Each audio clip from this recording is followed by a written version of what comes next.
रोहिणी चंद्र व्रत तथा अवियोग व्रत का विधान।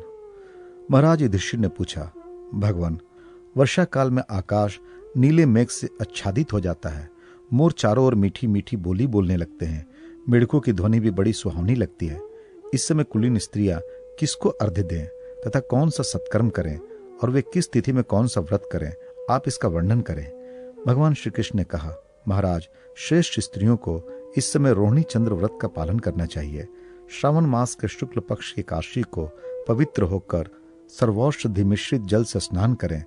अनंतर उड़द के आटे की 100 इंदुरिका और 5 घृत मोदक बनाएं। सभी सामग्रियों को लेकर उत्तम जलाशय पर जाएं और उसके तट पर गोबर से मंडल की रचना करें। उसमें रोहिणी के साथ चंद्रमा को अंकित कर गंध, पुष्प, धूप, दीप, अक्षत, नैवेद्य आदि से उनकी अर्चना करें और उनकी प्रार्थना करें। अनंतर सौम्य में प्रियताम तथा देवी रोहिणी से प्रियताम ऐसा कहते हुए पूजन द्रव्य ब्राह्मण के लिए निवेदित कर दें। अनंतर कमर तक जल में उतरकर मन में रोहिणी सहित चंद्रमा का ध्यान करते हुए उन इंदुरिकाओं का भक्षण कर लें। अनंतर जल से बाहर आकर ब्राह्मणों को भोजन कराकर यथाशक्ति दक्षिणा दें।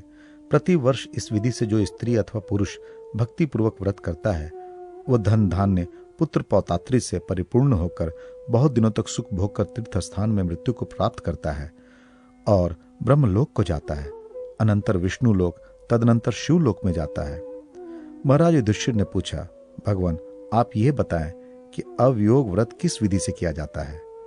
भगवान श्री कृष्ण बोले, महाराज, अवियोग व्रत सभी व्रतों में श्रेष्ठ है। मैं इसका विधान बतलाता हूं, आप ध्यानपूर्वक सुने। भाद्रपद मास के शुक्ल पक्ष की द्वादशी को प्रातः उठकर जलाशय पर जाकर स्नान करें। शुद्ध शुक्ल वस्त्र धारण कर सुंदर लिपे पुते स्थान पर गोबर से एक मंडल का निर्माण कर उसमें लक्ष्मी सहित विष्णु, गौरी सहित शिव, सावित्री सहित ब्रह्मा, राज्ञी सहित सूर्य नारायण की प्रतिमा स्थापित कर गंध, पुष्प, धूप, दीप आदि उपचारों से इन चारों देव दंपतियों के पृथक पृथक नाम मंत्रों से आदि में ओंकार तथा अंत में नमः पद की योजना कर पूजा एवं प्रार्थना करें। अनंतर ब्राह्मण भोजन कराना चाहिए, फिर विविध दान देकर स्वयं भी भोजन करना चाहिए।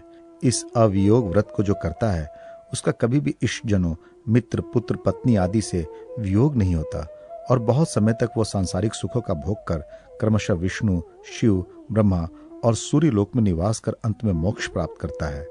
जो स्त्री इस व्रत को करती है वो भी अपने सभी अभिष्ट फलों को प्राप्त कर विष्णु लोक को प्राप्त करती हैं।